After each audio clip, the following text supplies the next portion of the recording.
Deadboat. Written by Anthony D Redden. Published by Kyanite Publishing.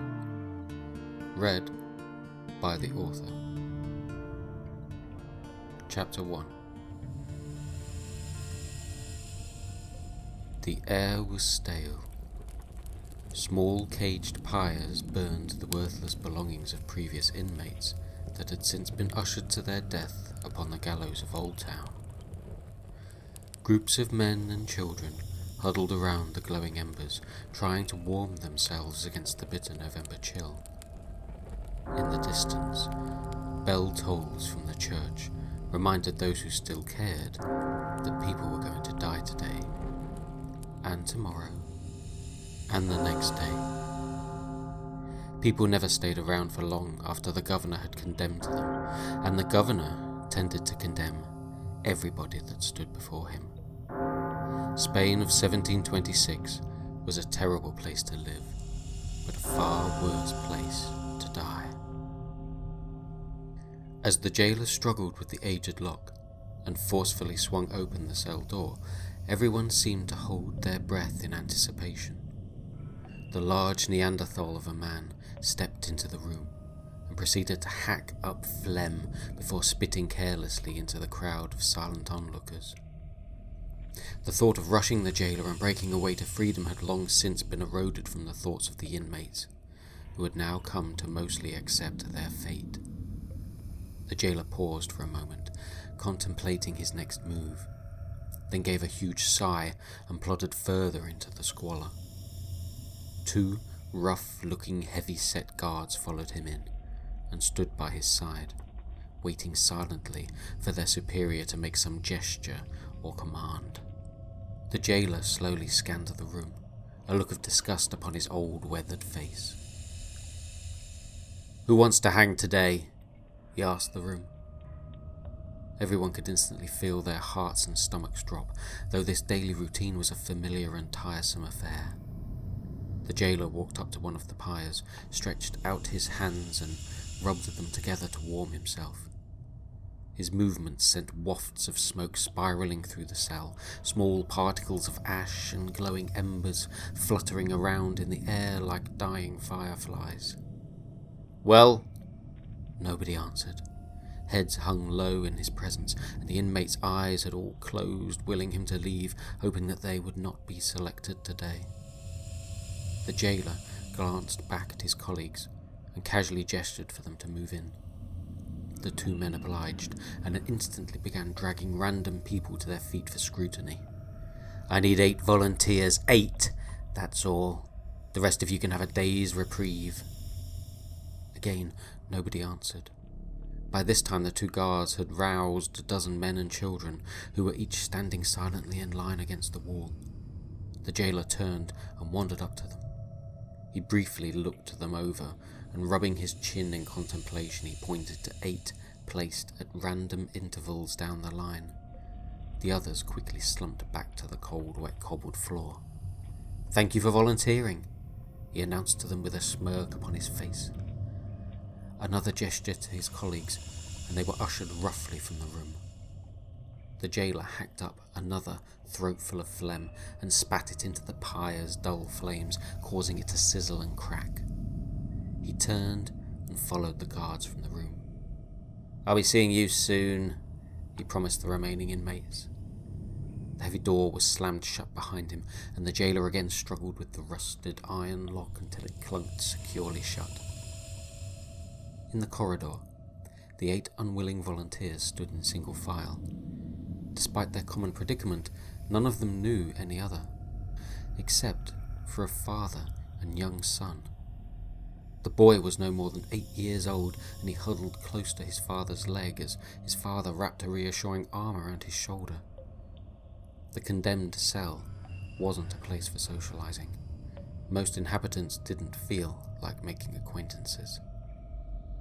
Amongst the gathering was Harvey, the son of a fishmonger, tall and lean, 16 years of age. He wore a tatty linen shirt and a tight leather hide waistcoat with matching jodhpurs. He was soaked from dampness and sweat, as were all his companions, and still carried the pungent stench of his trade, masked only slightly by the smoke and ash that had created a layer of soot upon his skin, clogging his pores, disguising his fair hair and paleness, making him a generic inmate. He looked the same as any other man or child in Old Town Jail, just another nobody, soon to be cast into a mass, unmarked grave and left there to rot. All the nobodies together. "Right, the governor wants to see you lot personally." The head jailer's tone was gruff, yet slightly jovial. "But first, you all need a bloody wash. There ain't no way the governor wants you lot trampling over his rugs, dirtying his office with your filth." The jailer gestured towards his colleagues, whom nodded back and began manhandling the group of 8 down the corridor. "Enjoy it. It'll be the last wash you get," he shouted with a laugh at the solemn group as they were led away. 20 minutes later, everyone was again standing in a line, this time outside the governor's office. Much of the grime and dirt had been forcefully scrubbed away by the overzealous prison guards, the rough treatment leaving fresh bruises and red raw skin. They were, however, now all distinguishable from each other. Their wet clothes had been stripped from them and replaced by dry Hessian smocks. It wasn't long before they were marched barefoot through the large ornate office doors of the governor. The man that greeted them all was large and elderly. He stood at an intimidating height, dressed in a pristine suit and holding a beautifully crafted ivory walking cane.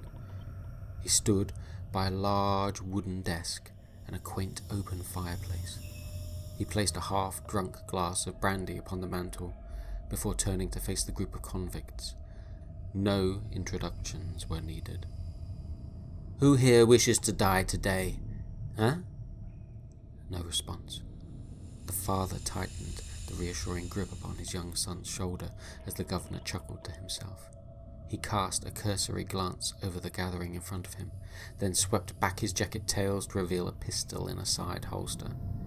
His hand gripped the gun, and he swiftly slid it free to point it at the head of the father. Without hesitation, he pulled the trigger. Gunpowder cracked through the air, and he sent the man flailing backwards to the floor. The smoke cloud quickly dissipated, leaving a room of shock and blood splatters. The son fell to his father's side, cradling his crippled form and screaming uncontrollably. The governor gestured to one of his guards, who nodded back before removing a pistol of his own and pointing it at the young boy's head. He then released a round of lead that left the child's body as limp and lifeless as his father's. The second cloud of smoke also dissipated, leaving the room now trembling and holding their breaths. The governor replaced his weapon and took another sip of brandy. Moments dragged until he, at last, addressed the group once again. "I do not care about you." The old man strolled before the inmates like a sergeant major on parade inspecting his line of troops. "I do not want to know your name, where you're from, or why you're here. I really do not give a damn. A father and son's brains now decorate my floor for no other reason than to prove to you how little all of you mean to me. And that when I say that you will die, you know that I mean it." All eyes remained cast to the floor, though all ears were attentive with apprehension. "I have a proposition for you all. A very simple choice. The first option is that the remaining 6 of you will navigate a ship back to England, whereupon you will receive a full pardon for your crimes and become free men. The second option is that you die today upon the gallows." The 6 prisoners all looked to the governor now, an air of confusion and anxiety buzzing between them. The possibility of freedom, the chance of escaping the noose. None of the 6 were sailors, let alone in possession of the know-how to navigate a ship to England, but that seemed a trivial fact when accepting the offer meant the possibility of going home alive. So, unless there are any objections, "Your ship awaits," the governor stated. There came no response. "Good." Chapter 2. 17 days had passed since the Charon had left port under cover of darkness bound for England. The ship glided atop undulating waves, dipping and climbing as it carved a path through the water. In the forward cabin sat 5 figures, huddled together around a small stove that was slowly warming a weak and watery broth. The chilling sea air was still keen enough to bite at their flesh, even behind bolted doors and beneath blankets. This cabin had once been reserved for a captain, but since the ship had been recommissioned, all its previous luxuries and adornments had been removed, and the interior reworked to accommodate its new purpose. The Charon had once belonged to the English Navy, under the name Canterbury, until it was decommissioned due to rotting timbers and an outbreak of typhoid. It had for the last 12 years sailed under the banner of a plague ship, transporting the bodies of dead servants to the English crown back from foreign lands for burial at home. The Charon, so called after the mythical ferryman who sailed souls to the land of the dead, did exactly that. The skull and crossbones emblazoned upon its flag was a warning for all other seafarers to stay clear, and tell them that what lay aboard the ship was of no earthly value. None of the 6 were seamen. Some of them were barely even men, but steering the ship home was the serving of their sentence. Not that they had readily volunteered, but when faced with the end of a noose, this was a preferred alternative, although not by much. Every 6 months, a ship was filled with the corpses of those Englishmen who had given their lives abroad, and once full to capacity, it was launched in the general direction of England. It was a noble yet half-hearted act undertaken by the English governors to quell the demands of angry patrons back home, and to show a sense of solidarity and respect for their fellow men. However, the truth was that the strategy more likely served as a political tactic and a cover for ensuring the safe passage of smuggled foreign coin and treasured relics. Nobody attacked a ship full of corpses. It was also remarkably difficult to man such a ship. Therefore, upon the launch of each fully stocked vessel, 6 condemned prisoners were given the option of a full pardon in exchange for navigating the ship back to Portsmouth. When volunteers eventually ran out, the task became a demand upon threat of immediate death. The Charon currently held 316 dead Englishmen, 6 convicts, and a mortician. A mortician was placed aboard each ship, not to ascertain the causes of death or to perform autopsies, but rather to examine each body and remove anything of value from gold teeth to false eyeballs. The mortician was a direct employee of the governor, and the only person on board the ship that carried a gun. This was a fact that was made very clear to the 5 who sat together in the captain's cabin. "Is it ready yet?" Williams asked through chattering teeth to the youngest of the group, Stuart, who sat stirring the stew pot tenderly. The boy, barely 17, peered into the cauldron. He nudged some of the crudely chopped ingredients which floated to the surface. A mild waft of steam carried to the rest of the group. "Maybe. That's good enough for me. I'm starving." Williams shuffled forward and offered his bowl. The other men also produced their bowls eagerly. Within minutes, they were hungrily slurping up their meal, the old wooden structure of the ship creaking under the strain of the sea, the wind whistling through every crack and crevice it found. "Someone should take Phillips a bowl," Stuart remarked. The men all looked at the boy. His words had caused an unsettling anxiety to ripple amongst them. "Sod that! He can help himself when his shift ends," Williams retorted gruffly. The group simply looked at each other in silence until he relented. "Why don't you take him a bowl then?" he snapped, staring at the boy. Harvey sensed the tension and quickly interjected. "I'll take him some." Stuart took in a relieved breath and sighed. He looked at each of the others, who turned from his gaze. Harvey leaned forward and filled a bowl before getting to his feet. He then shook his head and made for the door. "Be sure to remind him he's got another 3 hours yet," Williams remarked. Harvey nodded and left the cabin, as Williams briskly helped himself to a second bowlful of stew. On the deck of the Charon, Harvey was greeted with the now familiar yet unwelcome sight of the old ship. The aged and weathered vessel strained against the pull and push of the sea. Waves crashed into its sides and water lapped over its edges, the dark spray causing a bitter mist to fill the air. The few lanterns that were lit were scattered sparingly along the deck to mark a path to the wheel. In front of it stood the lone figure of Phillips, his skinny frame silhouetted by the moonlight that beamed down upon the ship.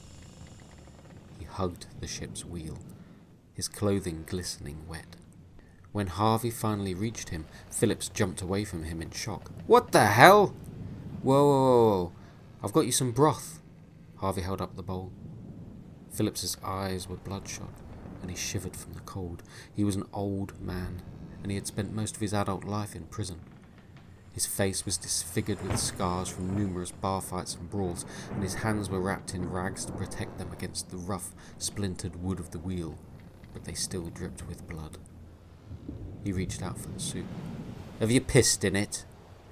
"No. Jacob's made it. It's fresh from the pot."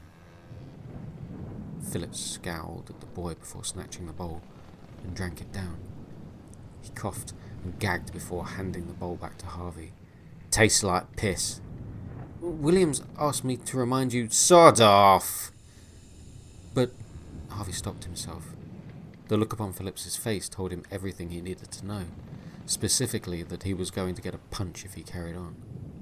Harvey wrapped his cloak tightly around himself and nodded to Phillips, who had already returned his attention back to the wheel. The younger man turned and made his way back to the cabin. "Arsehole," he whispered under his breath.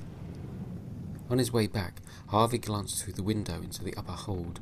Moonlight spilt strips of light onto the cargo within, causing shadows to dance and stagger against the body sacks.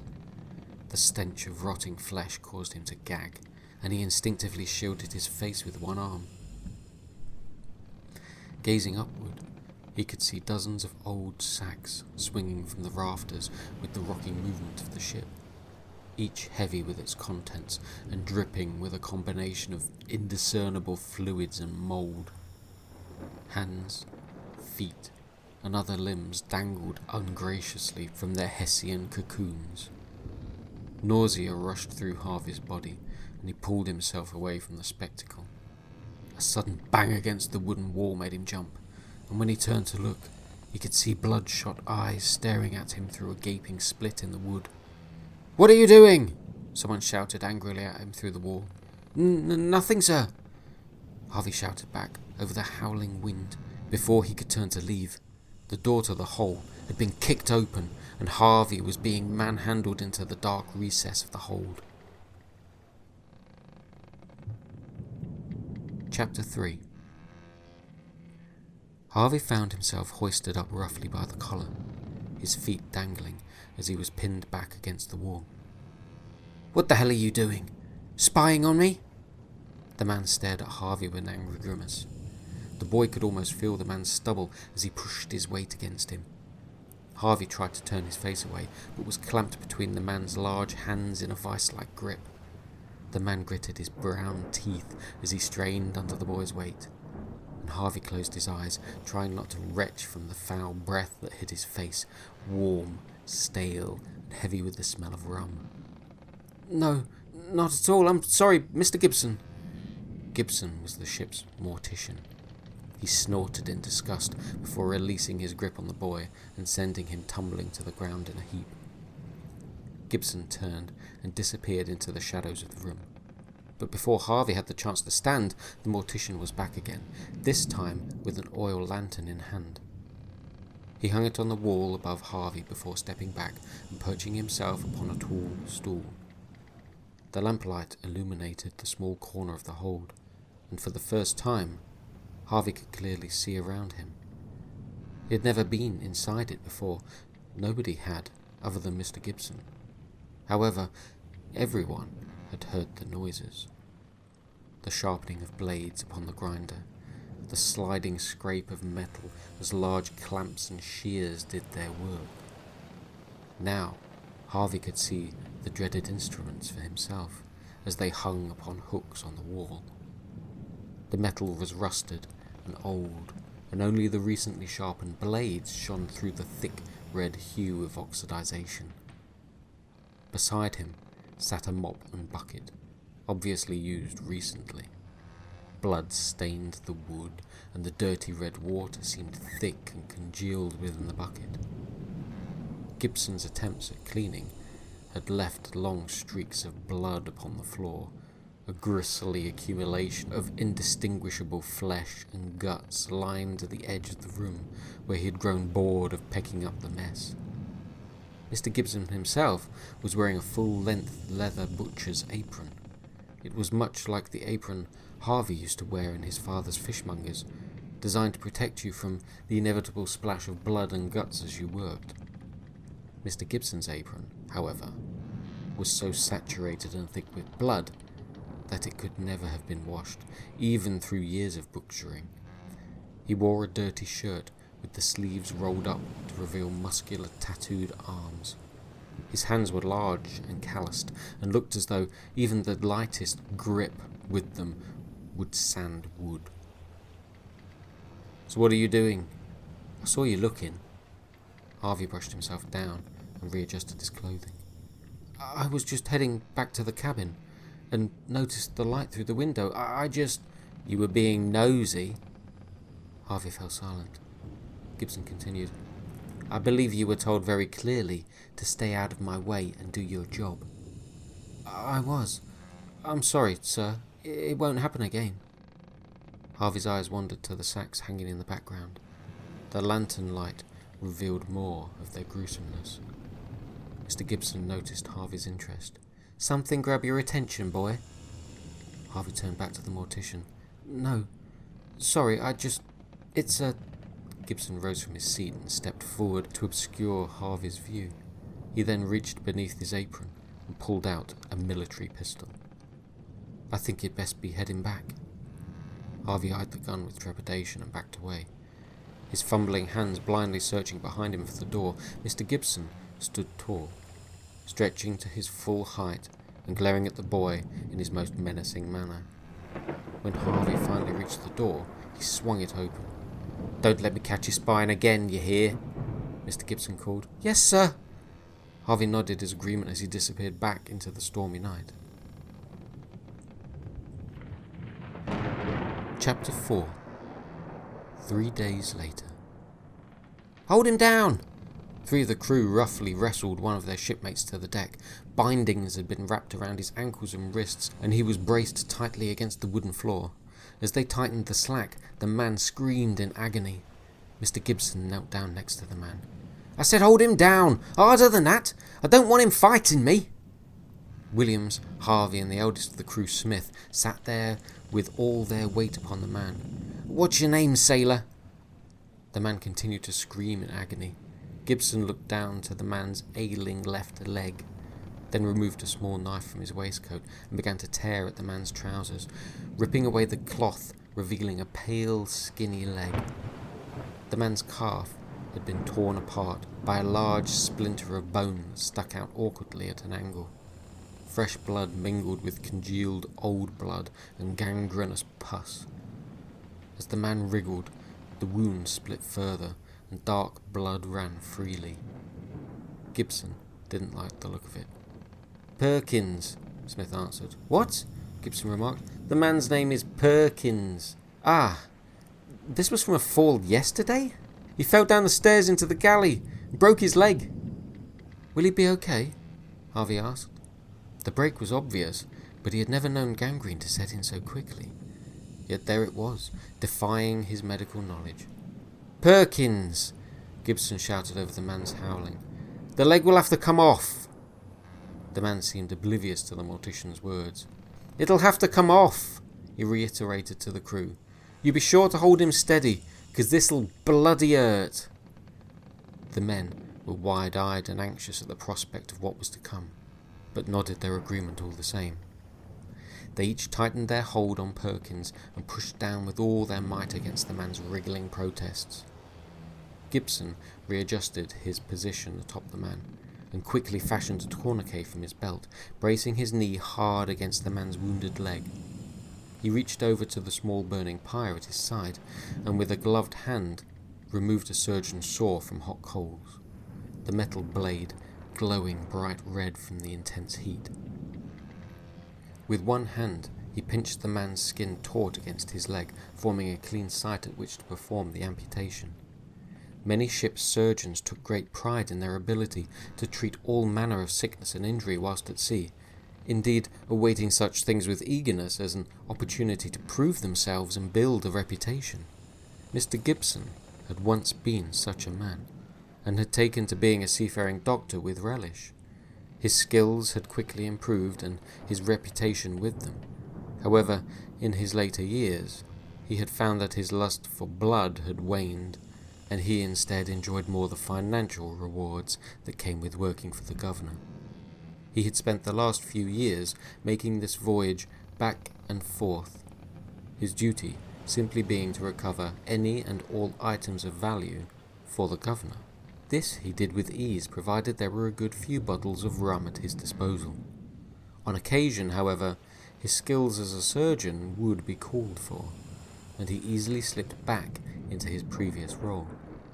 Amputation was not unfamiliar to him, and indeed he prided himself on being able to completely remove a limb in under 2 minutes. He paused briefly whilst he decided upon the right entry point for the serrated blade.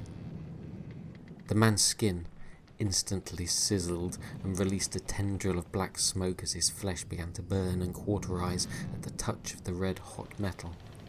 "Hold him!" Gibson shouted, baring his teeth in readiness.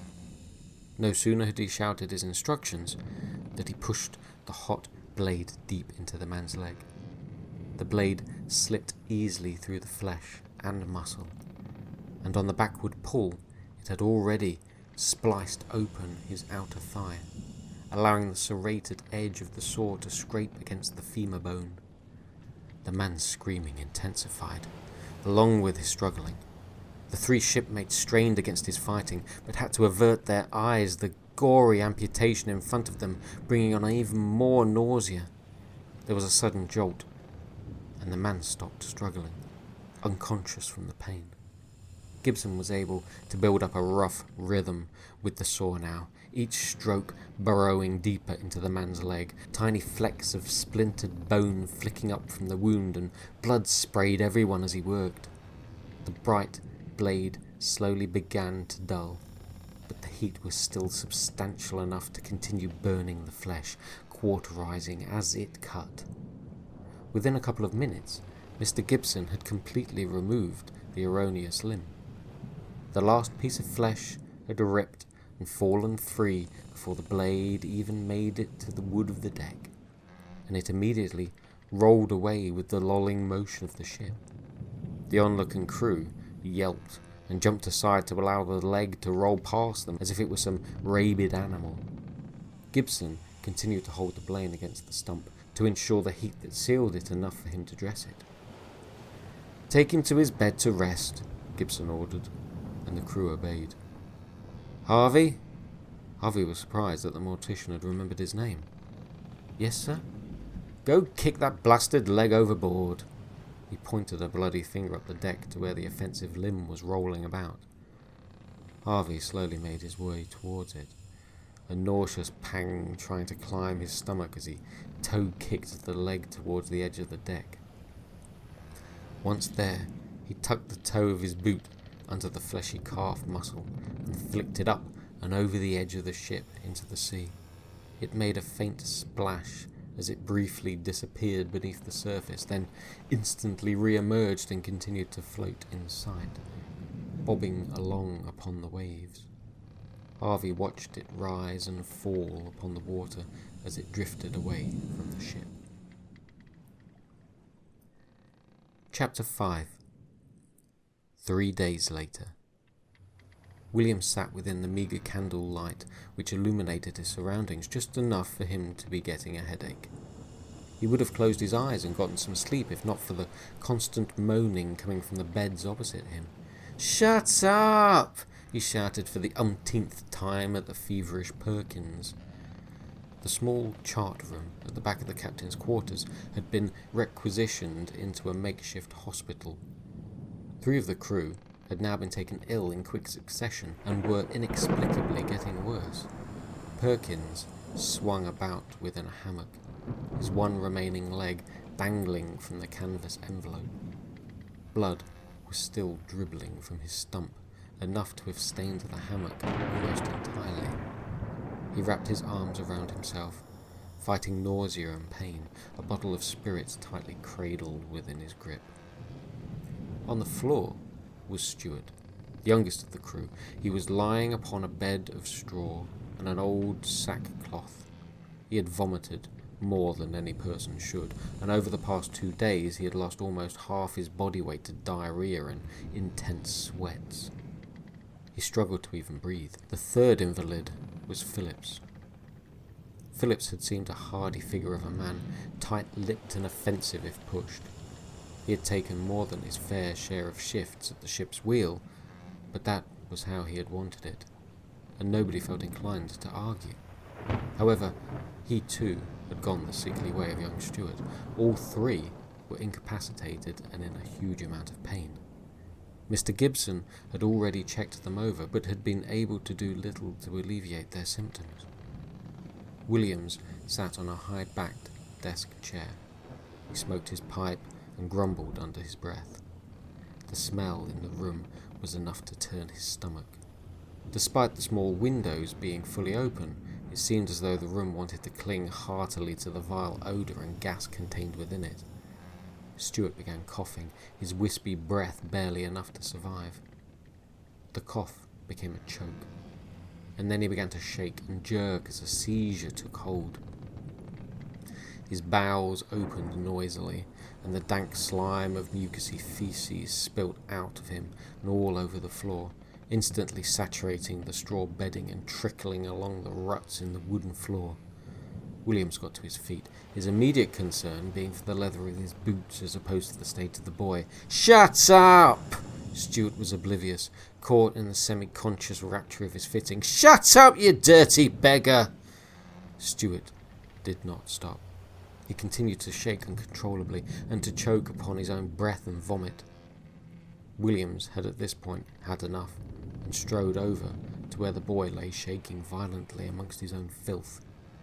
He aimed a quick, hard kick at the boy, connecting cleanly into his chest. The boy rolled over from the force, but continued to fit.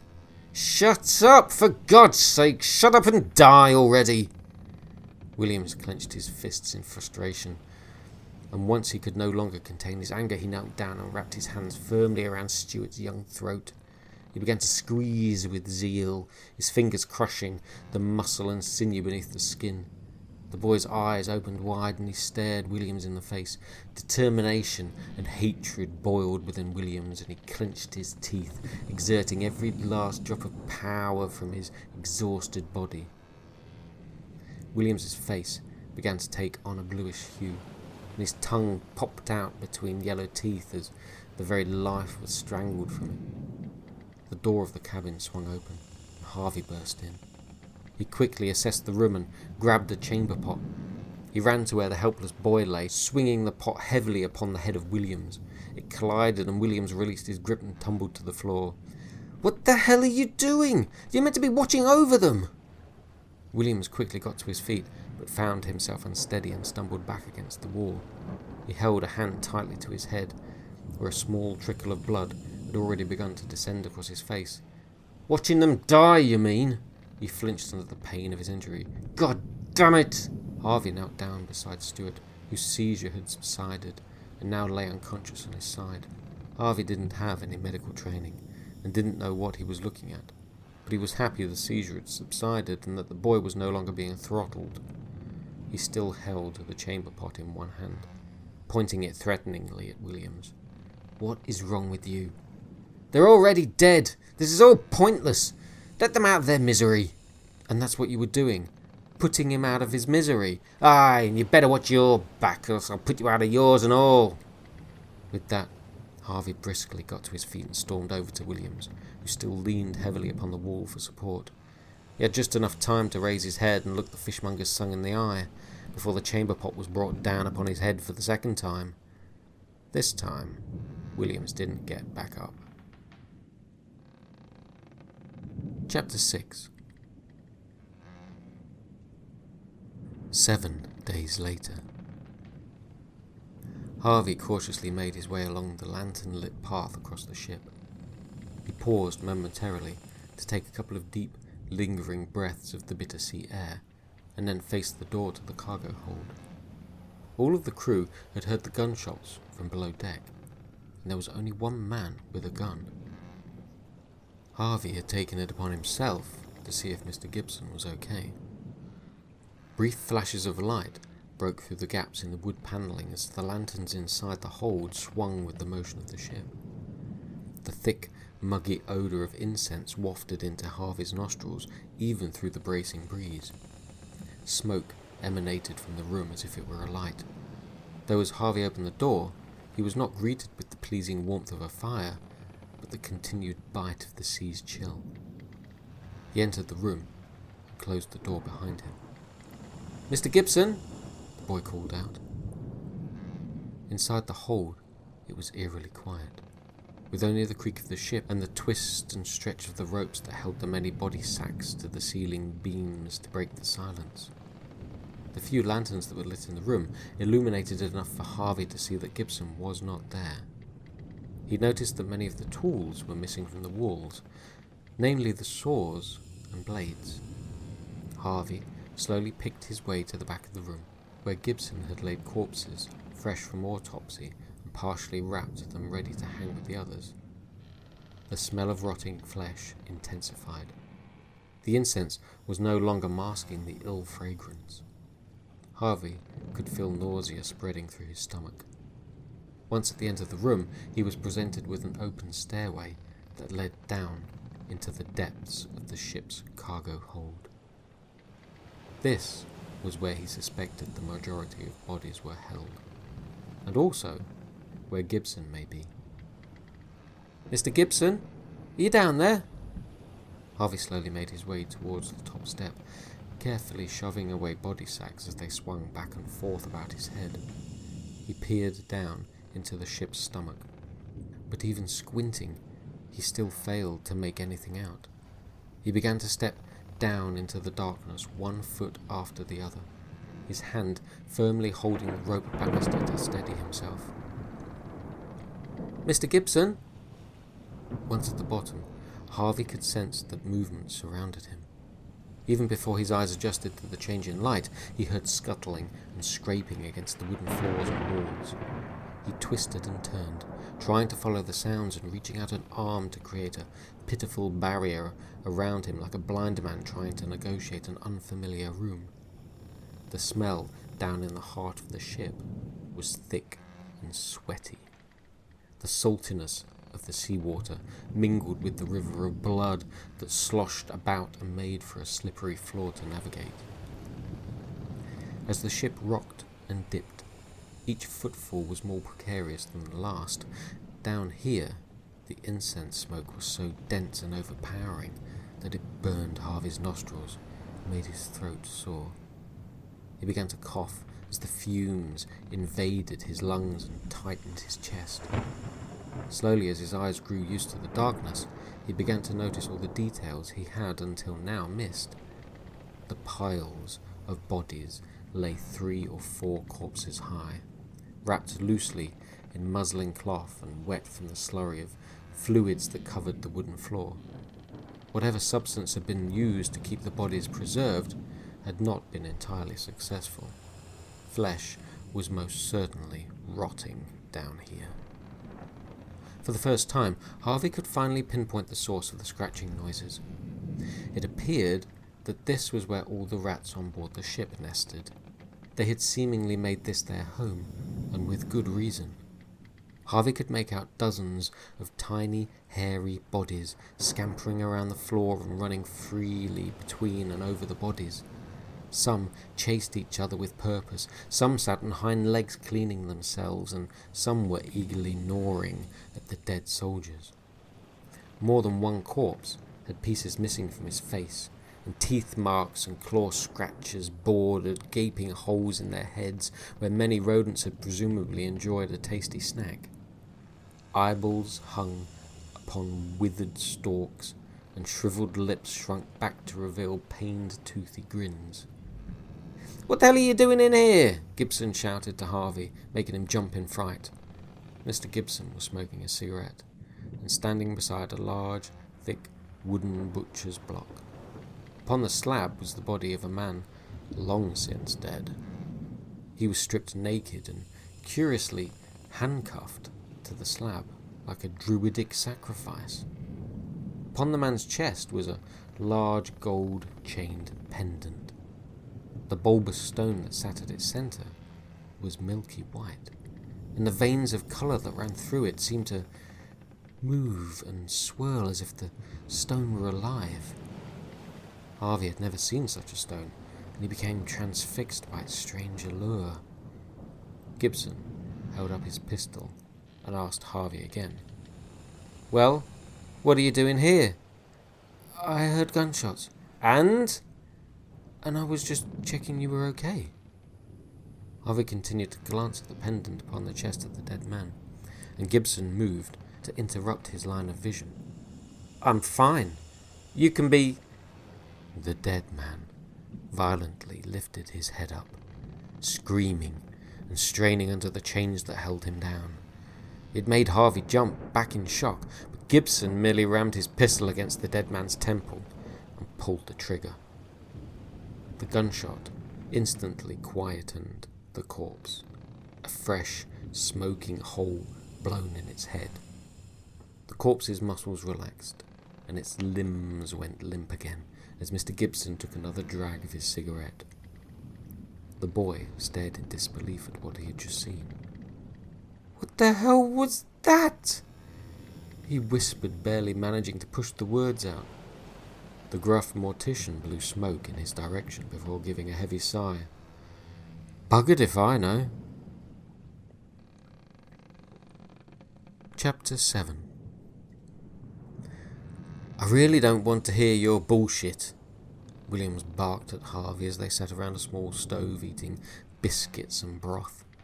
"You need to go down there and see for yourself." "I'm not going anywhere near that bloody lunatic or his dead bodies." "But the pendant, the stone, it was the most beautiful thing I've ever seen." "The most beautiful thing I've ever seen works the night shift at the Oak Tavern in York, and I plan on seeing her again, so I ain't sticking my nose in matters that don't concern me.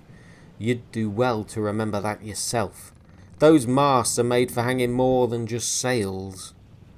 "I tell you, something awfully wrong is going on down there. That man was dead, but he woke up and was bloody upset. Mr. Gibson had to shoot him in the head." "I don't want to hear it any more, right? Just leave me out of it." William scrambled to his feet, and with bowl still in hand, he climbed up into his bunk. Harvey knew there was no point telling him any more about it. What with most of the crew seriously ill, he was left with little choice but to either ignore what he had seen, as Williams suggested, or to go and speak with Gibson again. The latter option was the least appealing, but Harvey knew full well he couldn't just let what he had seen be. He was compelled to investigate further. He had heard many tavern stories of ghouls that preyed upon the living, but the thought of the dead rising to life was a far more terrifying prospect, more so considering that their ship was hundreds of miles from land and that the lower decks were crammed to the rafters with dead bodies. Harvey had nowhere to go, nowhere to hide, and he needed to find out what Gibson was doing, even if it meant sticking his nose where it wasn't wanted. The only other fit member of the crew was Smith, and Harvey was left with no alternative than to get the old man on side. He hadn't actually spent much time with Smith. Despite the confined space aboard the ship, the man had pretty much kept to himself, only really appearing at meal times, and sometimes not even then. Harvey had seen him from time to time attending to duties amongst the rigging and masts, and he had seemed quite at home at sea. Harvey hoped that now was as good a time for their first real conversation as any. Before he even got to the door, Smith himself burst in, shouting at the top of his lungs and looking terrified. "Ship! There's a bloody ship! It's coming for us!" he screamed in Harvey's face. Harvey froze in disbelief, and then quickly cast a glance to Williams, who remained undisturbed in his bunk. Without waiting for an answer, Smith grabbed Harvey by the arm and pulled him out onto the deck. They ran together to the forward of the ship to get a good view of the other vessel. There it was, clear as day. It sailed with no colours, but had clearly changed course to intercept the Charon. Why would they want to board us? Surely they know we're a dead boat. It makes no sense. Smith shivered as fear overtook him. "What do we do?" Harvey asked. The old man paused briefly whilst he racked his brain, considering the possibilities and watching the other ships slowly gain ground upon them. He eventually turned to Harvey and squeezed his shoulders. "Hide!" Before long, the unknown ship had pulled alongside the Charon and had attached ropes across its bow to anchor them together and allow the crew to traverse across. 5 men landed on the deck of the Charon and quickly took up defensive positions. One of them was clearly the captain. He stood taller than the rest, a tricorn hat upon his head and a blunderbuss so big it could blow a man clean away strapped to his back. Harvey could see the other ship from his hiding place. Through the cracks in the woodwork he could make out at least a dozen more men that had remained aboard the other ship. A gunshot returned his attention to the pirates on his own ship as the captain shouted, "Where are ya?" He scanned the deck, looking for signs of life. His men all held their ground, guns raised and sweeping the air. "What about Williams and the others?" Smith whispered. "There's nothing we can do. We need to keep out of sight. Maybe they'll take what they want and go. But we haven't got anything worth taking." The door of the cargo hold swung open, and Gibson stepped out. He held his gun in front of him, pointing it at the captain. "Hold on!" Harvey gasped. They both watched as Gibson walked up to the head pirate. The other crew members circled and closed ranks around him. When he eventually got face to face with the captain, he lowered his gun and proceeded to give a firm handshake. They know each other. What's going on? Harvey and Smith looked to one another in puzzlement, then returned their gaze to the pirates and watched a brief conversation ensue before 4 of the intruders were led by Gibson back into the cargo hold. They were gone for a few minutes before emerging again with a large sack. The men strained under its weight, and when they put it down, it clattered to the deck with a distinctively metallic thud. The pirate captain whipped back one of the corners of the sack to reveal a large number of golden trinkets. Harvey was amazed to see the bounty of treasure that Gibson had been hiding in the hold. The captain appeared happy with the haul and ordered his men to take the sack and began passing its contents over to the awaiting men on the other ship. Once the pirates were back, they spread out across the deck and began searching the ship.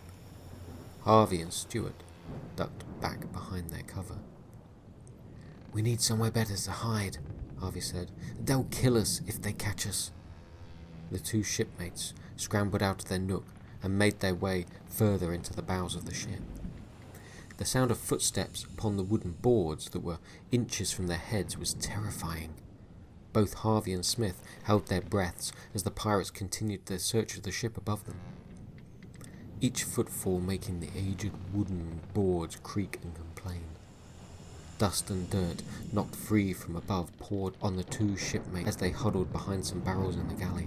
They had inched closer to the pirates so as to get an idea of their motives, and had managed to get close enough to hear every word spoken and every order given. They were even close enough to smell the rank, sweaty odour of the pirates themselves. They immediately noticed a change in attitude towards Gibson when a man emerged from the mortician's hold and brought out the pendant. Harvey watched as the pirates offered it to the captain, despite the mortician's complaints. Through the cracks in the wooden deck, Harvey saw the captain look disgustedly at Gibson and swiftly strike him across the face, sending him down to one knee. Gibson's protests were ignored as he was grabbed roughly around his arms and raised back to his feet. "String him up!" the pirate captain hollered. Gibson was dragged, kicking and screaming across the deck. Harvey repositioned himself in order to continue watching as the mortician was beaten about the head and a noose dropped around his neck. The knot was tightened, and then a line of men took the slack of the rope and pulled as one upon it. Gibson was immediately dragged across the deck and off of his feet, his hands grabbing tightly at the rope as it strangled him. A second heave, and the mortician was lifted high into the air. With each further heave, he rose higher towards the crossbeams of the mast, his legs flailing wildly as his screams became restricted and garbled. Harvey's heart was beating fast, the fear in him mounting to a state of wild panic. He began to shake and hyperventilate. The pirates were so close, so very close. He could hear them breathing, see them smiling, and their stench was all around him. He could almost taste the rum upon their breaths and smell their stale body odour as if it were his own. The click of a pistol hammer made both shipmates freeze in horror, and Harvey turned, just as a pirate's fist connected with his face. Chapter 8. Hours passed. Beneath the brightly moonlit sky, burly men came and went from the ship, straining under the weight of sacks and barrels filled with whatever valuable treasures Gibson had smuggled for them. When Harvey regained consciousness, the fear that had previously filled his heart immediately returned. His hands and feet were tied together, and a larger rope tied him to a barrel. He desperately tried to free himself, but soon realized it was impossible. Tied up beside him was Smith. His head was slumped to one side as he was still in the grips of unconsciousness. Harvey could spy the pirate captain at far into the ship talking to a few of his men. He wore Gibson's pendant prominently around his neck. The milky stone shone with a preternatural brightness as it reflected the moon's light. Harvey's eyes then fell upon Gibson himself, though he tried as best he could to avert his gaze from the body of the mortician as it swung with the sway of the ship. The noose around his neck had dug deep into his flesh, and he dangled like a marionette puppet on a string. His complexion had turned to a mottled green as the fluids had drained from his head. His eyes were now bulbous protrusions, and it seemed beyond reason that they remained in their sockets. His tongue had become bloated, and seemed to fill the whole of his mouth. The sight made Harvey feel sick to his stomach. "Smith, wake up!" The man remained motionless, limp in the grip that binds around him. Harvey suspected that without them, he would fall in a heap upon the floor. The moon was now high in the late evening sky, and beaming down upon the ship it cast an eerie luminescent sheen over everything it touched. The winds had died down, and the ship floated quite silently upon the calm waters. Some men had begun a card game, whilst others were drinking, watching the few remaining men continue to shuffle and drag their spoils to their own hold. A gunshot broke the silence, echoing from within the bowels of the Charon. It was followed by shouting and stampede-like footfall. Two men burst through the door of the cargo hold onto the deck, and all the other pirates stopped to look at the commotion. Before they could explain the noise, another man emerged from the hold. He was holding a hand to his face, blood pouring freely from an open wound on his cheek. He wheezed for breath and fell to his knees. As he tumbled forward, he spun around with his gun held high and let off another round. The shot hit the torso of a fourth man who emerged from the doorway. This man, however, was not one of the pirate crew. He was completely naked, saturated in oil and grime. His arms were outstretched and he had a gaping mouth, the teeth within it gritted and grinding. His face wore a frenzied yet pained expression as he gargled unintelligible growls. The man briefly recoiled from the force of the shot, but continued to bear down upon the pirate as if nothing had occurred. Even when the unloaded pistol was thrown at the advancing man, it merely bounced off of him with no effect. As the naked man threw himself at his quarry, the pirate's shipmates grabbed the naked man roughly by the arms and dragged him away. His oily, charred limbs lashed out as he tried desperately to bite anyone that was in range. Once he had been dragged clear, the men stepped back, allowing the unnatural creature to rise to its feet. Knives and iron clubs were produced as the pirates circled the crazed man. Without fear or care, it approached the nearest pirate, arms still outstretched and mouth open, ready to bite. This was followed by a barrage of stabs and blows from the pirates that sent the naked man back to the ground. They continued to beat him. He continued to fight back with no care for how much or how hard he was hit. When at last the creature stopped moving, its head had been completely obliterated. The pirates stood around the body, breathless and all covered in blood, their weapons dripping with it. The captain pushed his way through the gathering and stood by the dead man. He kicked the torso and the corpse rolled slightly under the force. "Throw him overboard." The command was obeyed immediately.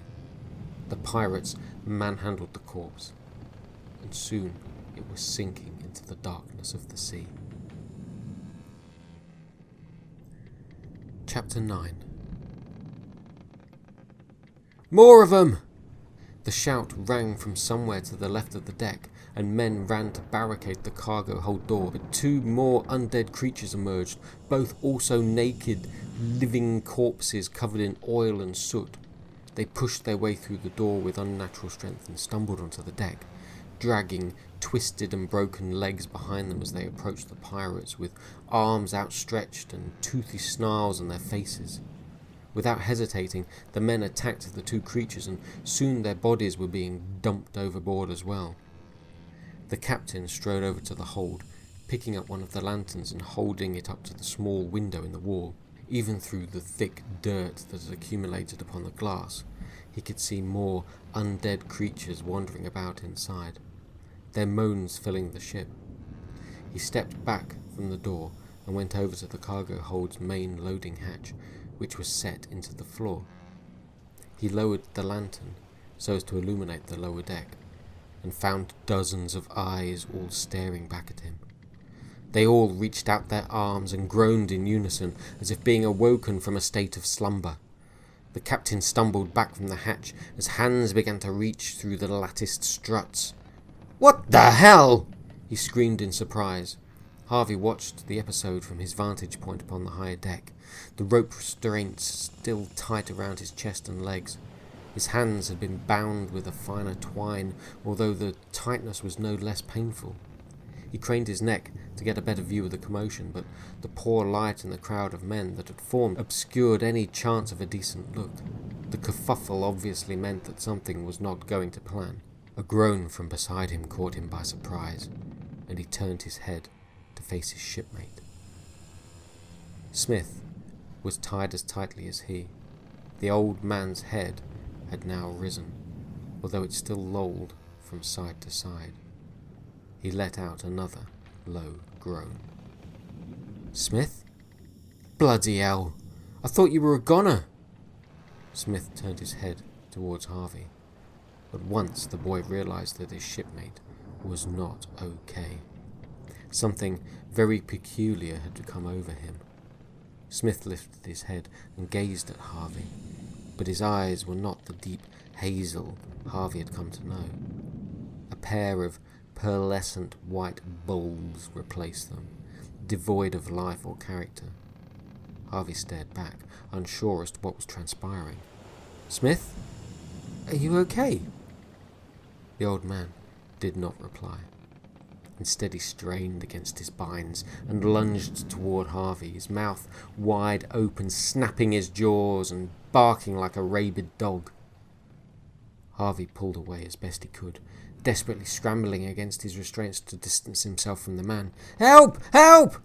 Harvey began shouting for any aid that may come his way, but nobody was listening. They all had their own problems to deal with. The cargo hold door suddenly broke away from its hinges, and wood splintered and snapped under the force of the undead creatures pushing it from within. The door flew forward and landed with a clatter upon the deck, and a flurry of naked and grotesquely disfigured men stumbled through the opening, some falling upon the broken door, others clambering with large strides over the top of them and climbing their way onto the deck. The sight of the men who had until recently been littered around the floor of Gibson's morgue filled Harvey with terror. He stared as dissected corpses staggered across the deck. Some had their stomachs slit open and organs removed. Some had their jaws broken and teeth hammered out, and one unfortunate soul still had a cranial saw wedged into his skull mid-autopsy. There was so much carnage and gore spread across the deck that you could have mistaken the ship for hell itself. Intestines dragged across the ground, and 100 sets of organs and limbs slapped and slid against each other until you couldn't tell where one man ended and another began. The animated corpses were met by numerous pirates heavily armed with clubs, knives, and anything they could get their hands to cause damage. The sound of bones crunching and breaking cut through the winds that were beginning to build again.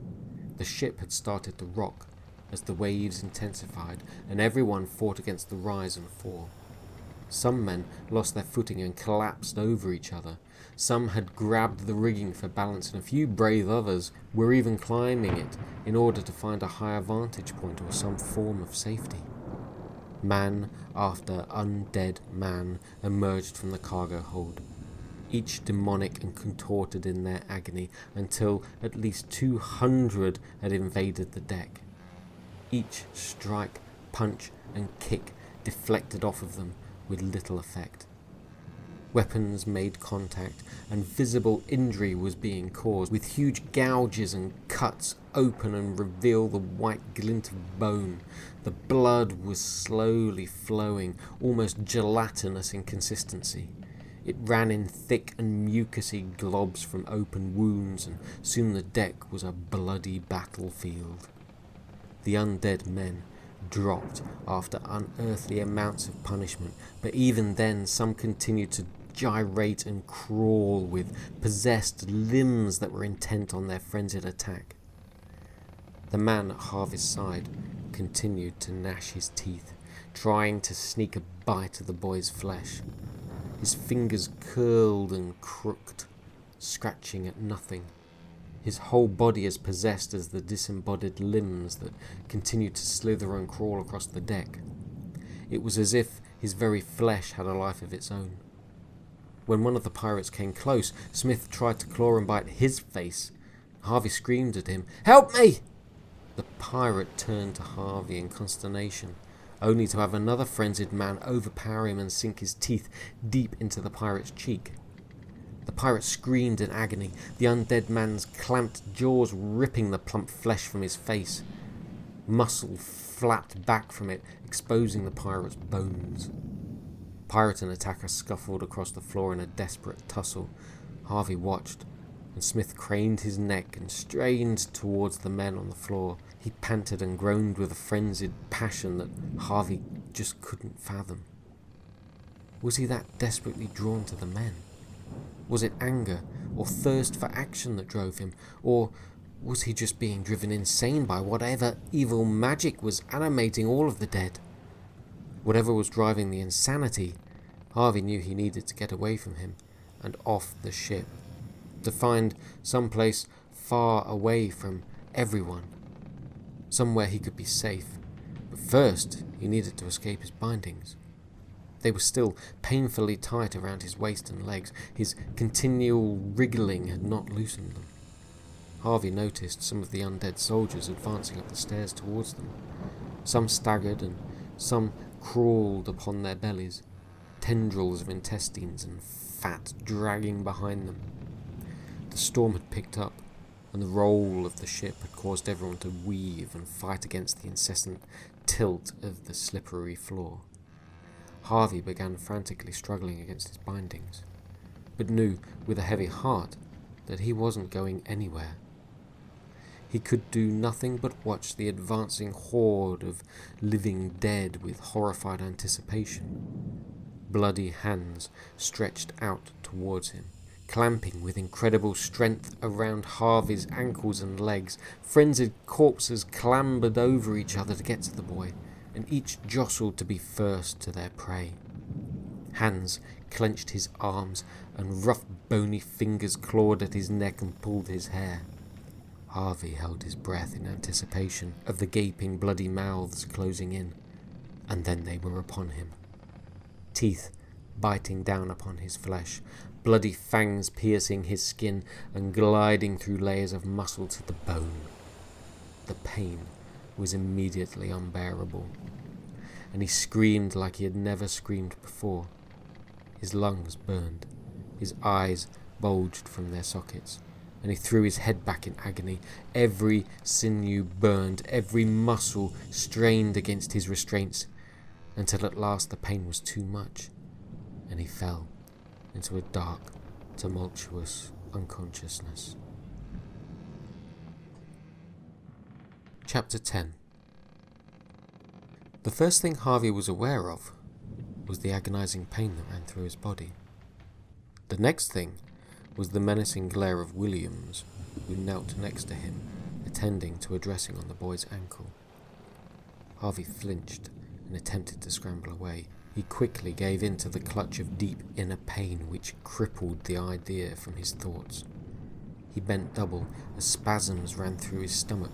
He couldn't help but throw up upon the floor and his own leg. "For God's sake, sit down!" Williams's voice was stern and to the point. "You need to relax and shut up." Harvey looked up from his doubled-up fetal position. The fresh bandages that Williams had applied were already soaked in blood, and Harvey's head throbbed with an intense pain. He struggled for breath. "What happened?" "I saved your bloody life, that's what happened." Harvey dropped his head, not sure how to respond. "Thank you?" "Yeah, well, thank yous ain't gonna keep us alive. What the hell was happening up there?" Williams pointed up to the ceiling and the deck beyond. Harvey looked about him. He didn't recognize the room, but he hadn't been in many of the lower decks. "I don't know. Pirates came aboard and killed Gibson." "I knew it would be to do with that crazy bugger. I told you to leave it alone." Harvey breathed a heavy sigh. "The men." He considered his words carefully, not wanting to sound crazy. "The dead soldiers came to life and started attacking everyone. They killed the pirates." "Aye, that's what I figured. They almost killed you and all. When I heard the commotion, I climbed up on deck. It was like all hell had broken loose. Hundreds of men fighting like animals, biting, kicking, scratching. I ain't never seen such violence. And then I saw you. You're bloody lucky I did. There were 5 of them all over you. I managed to beat my way and cut you loose." "Why?" "Why? That's gratitude for you." "I am grateful, but why? You could have left me for dead." "Despite what you think of me, I'm not a complete arsehole." "What about Smith?" Williams rubbed his beard in contemplation before answering. "He took a bloody bite out of me. He's dead now, you can be sure of that." "What's happening now?" "I don't know. I barricaded us in here, and just after sunrise it went quiet. I've not heard anything for a few hours now." "Have you had a look?" Williams frowned at the boy. "No. By all means, be my guest." He gestured towards the door of the small cabin. "We need to get off this ship," Harvey remarked. "Aye. I'm hoping you've got some good ideas. 1 against hundreds is crazy, but I figure 2 of us doubles my chances of survival. At least I figure you won't stab me in the back, although my head is still aching from the bloody piss pot." Harvey gave a small, wry smile. Chapter 11. A weak and nauseous Harvey kept lookout throughout the cracks in the wood panelling. Williams had gone ahead to secure their passage to the landing boat and to start the fire that they hoped would send the whole ship to the bottom of the sea. As night closed in and the failing sun sent dark shadows across the horizon, he began to hear the distant moving of bodies within the ship. He could feel the slight vibration of shuffling and scrambling throughout the woodwork, and knew it had started again. With the setting of the sun came renewed life, and the cursed beings arising from their deathly slumber. The spirits that possessed them were indeed restless and pernicious in their intent. The boy watched as arms began to emerge from between the slats of the cargo hold's deck hatch, their hands clawing at the moon. He could hear the moans and groans of the undead, wanting their freedom and desperate to sate their vicious hunger. Williams's makeshift barricade at the hold's entrance began to crack and split again as their building weight pushed against it. As the moon rose higher in the sky, Harvey could sense a greater strength and urgency in the undead hordes, and the moon seemed to rise like a rocket that night. A great feeling of unease and agitation washed over Harvey. He wasn't scared, but he didn't quite feel right. He continued to watch the undead as they began to emerge through the barricaded door, and he himself felt an increasing sense of restlessness. His wounds began to itch, and he found no relief from scratching them. The irritation increased until each wound he had sustained from last night's attack was warm to the touch and tingling. Each cut and gash became an infuriating annoyance, the source of a burning irritation that he could not sate. Harvey's attention floundered under the weight of his own personal discomfort. The tingling was spreading, slowly making its way through his whole body. He found himself rubbing against the walls and even the floor, trying to calm the itching. Slowly his bandages began to peel away from him, exposing the wounds beneath, but even then he continued to scratch. Soon, fresh blood covered his hands and clothing. He had ruptured his wounds again and scraped the flesh until he was clearly touching bone. He began to rock on his haunches. "Come on, Williams, come on!" he spoke to himself, his frustration turning to panic. He was becoming feverish, and he didn't know why. Was he succumbing to the same dark curse that turned the dead into savage creatures? Or was he so close to death himself that his own dying flesh was turning against him? He peered through the slats in the wood towards the deck. He saw the cargo hold door finally give in, and dozens of zombified men clamber out and begin to scour it. They were feverishly searching for their prey, for the last 2 surviving people on board. He cast a glance to the landing boat, but Williams was still nowhere to be seen. Harvey peered up at the moon. It shone with a heavenly brightness, its ethereal halo pulsating as it passed behind intermittent clouds. It reminded Harvey of Gibson's pendant, of the large, pale stone that shone brightest beneath the moonlight, and the way the colours within it appeared to swirl and pulsate as if it were itself connected to the moon, drawing power from its light. In his mind, he could see the pendant as if it were before him, hanging around the neck of a large, shadowy figure. Around that figure were many others, all slowly moving in unison from side to side, swaying gently as they surrounded him. Harvey's mind began to block out his surroundings, and he could hear the deep, melodic chanting of men as they swayed together around him, all led by the large shadowy figure with the moonstone pendant. They gathered closer and began to reach out to Harvey. He could feel the cold shadows touching his skin, passing through him, hear the pained cries of 1,000 innocent lives ending at the end of a blade. The fear of a peaceful land being corrupted and destroyed by a belligerent invader, as well as the angry, vengeful spirits of a whole people being channeled through a holy relic of their past. The stone shone brightly in Harvey's mind, its light blinding him. His senses tingled, and he could smell blood. Harvey felt an intense rush of adrenaline flow through his veins. His teeth began to chatter as he arched his back to relieve the ache in it. He could hear his sinews crackle and slide past each other as his spine stretched and popped. He was filled with a new focus and a heightened level of strength. He rose from his crouched position and found a hatchet, then grabbed the lantern in one hand and kicked open the cabin door. The noise of splintering wood was dulled against the whistling breeze, but still enough to attract a couple of the undead. They turned and began to hobble over to Harvey. As they drew near, he swung the hatchet heavy upon their heads and sent them tumbling to the ground. "Williams!" Harvey screamed, trying to alert his shipmate a final time. There came no reply. Harvey sidestepped and jumped over rigging and ropes until he reached the small rowing boat. With a dozen heavy strikes of the hatchet, he set the vessel free and it tumbled to the waves below. As he neared the deck's edge, a hand grabbed him from behind, and Harvey crumpled under its powerful grip.